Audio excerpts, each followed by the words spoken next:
So ACL always outside-in technique.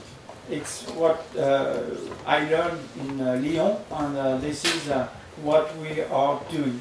And this coming from, well, in fact, with my father, we were doing outside-in technique with something like a hole inside, because it was only one small hole, and putting the bone plug in a notch that we were doing open. Then Pierre Chambard described the technique outside in with the tunnel, and this is what I'm doing for BTB and hamstrings for sure, and even for ST4. What if we want to go a little bit deeper to that is that we have seen some articles saying that the transtibial technique is not the best. We have seen that doing anatomical ACL is definitely the best, so you have to be anatomic. Now, of course, we were anatomic before, but when you say that you're doing anatomic, it means that you're a much intelligent surgeon. And if you use other revision cases and the failures, most of the failures are coming from the femoral side, and this is where the problem is most of the time. So using that, we want to be anatomic, and how to reach that nice anatomic position, how to reach the ground, World Cup. Sorry again to speak about soccer. 2 stars. So if you look at the literature, of course the anatomic ACL is good, of course the transtibial is not so perfect, and inside out or outside in technique, if you use some independent tunnel, is probably about the same. And you can say that maybe it's a plus and minus. So if you do a good inside-out technique, of course it's as good as an outside-in technique. The principle of the anatomic ACL reconstruction would be definitely to evaluate your native anatomy, and to try to do what we do, the a la carte surgery for each patient, trying to keep the remnant if you can. If this one is functional, of course, you try to put your graft just in the center of your ACL footprint, and recreate the native anatomy. I forget something about the graft. When you use a BTD outside in, I always I go from my femoral tunnel to the tibial tunnel, and I put the cancellous bone in front of me, so it goes in the tunnel, then it goes in the tibial tunnel. But before going in the tibial tunnel, I make an internal rotation of my bone block, 90 degrees internal. So it makes the graft having like the ribbon stuff, the right orientation of your fibers. So it's good when you use a BTB to rotate the graft, internal rotation, 90 degrees. Works well. So to reach this footprint is and how to cover it the best and not damage the remnant if you still have a remnant. And also about revision, I think that the outside-in technique has some interest in that field. The insertion, you all know the anatomy. It's just behind the posterior cortical. It's like an ellipse, okay. And if you do an outside-in technique, you need to have a guide. Whatever the guide is, even if this one is not exactly the one you see over there, but it's about the same. And it's good to have a 90-degree outside-in guide. It's good to have an offset, because with your hook, you will be able to position exactly anterior or posterior your femoral tunnel. And then the orientation of your tunnel is very important, because on that plane you will put it 45 degrees and proximal distal 30 degrees. Why doing that? It's because when you will go in the joint, it will not be one hole, one circle, it will be an ellipse. So you enlarge a little bit the footprint. So the thing that you will end up would be something ellipsoidal, which is good, and it's anatomic. I don't know if it's very, very important, but if you go in the cadaver lab, definitely you will be better.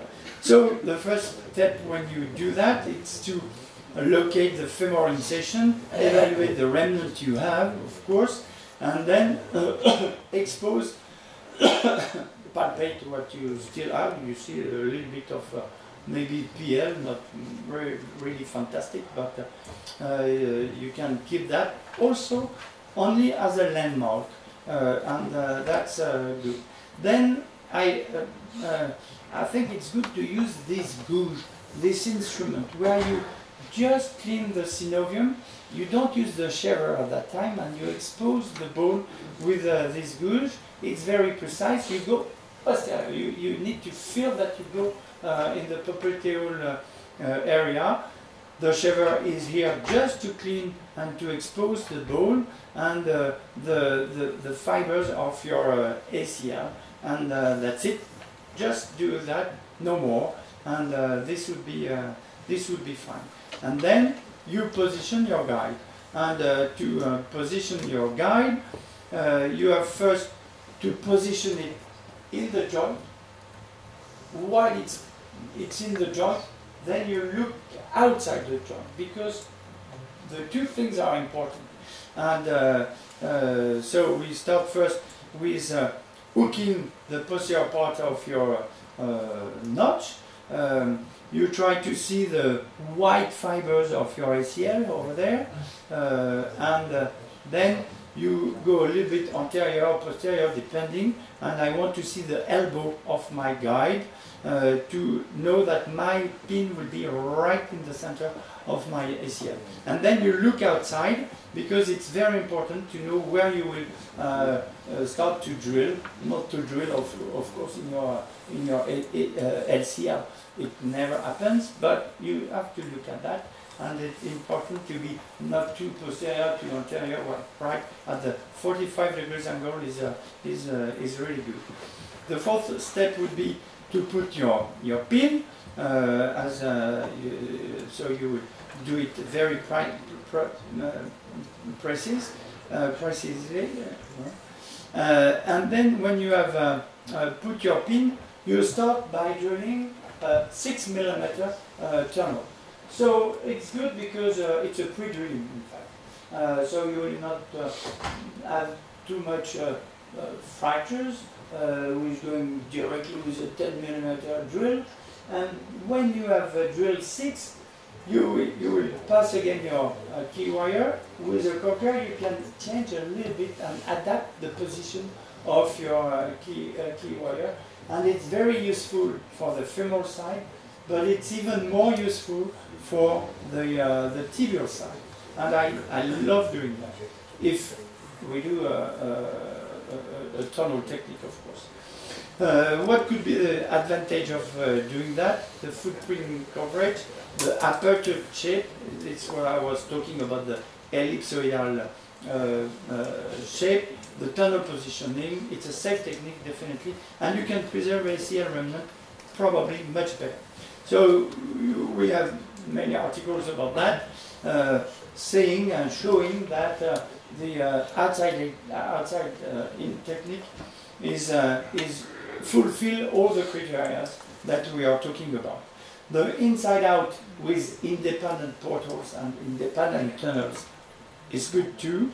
What is a little bit better when you use the outside in would be the coverage of your footprint, because of this ellipsoidal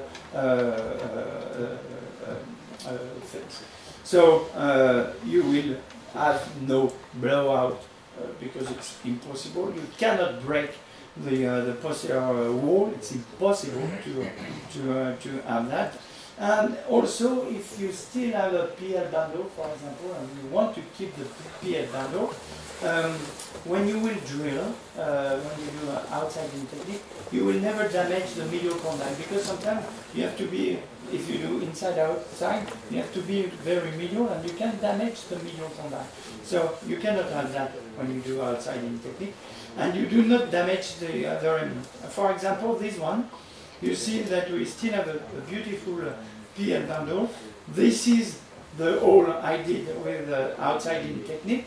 But if I was doing inside out, okay, I would be like that. And I would put my key wire and I will go with my 9 or 10 millimeter drill. And for sure, I will go in the remnant. I could maybe damage my nice PL bundle. So if you go from outside in, you will never have that problem for sure. So this is something that I like.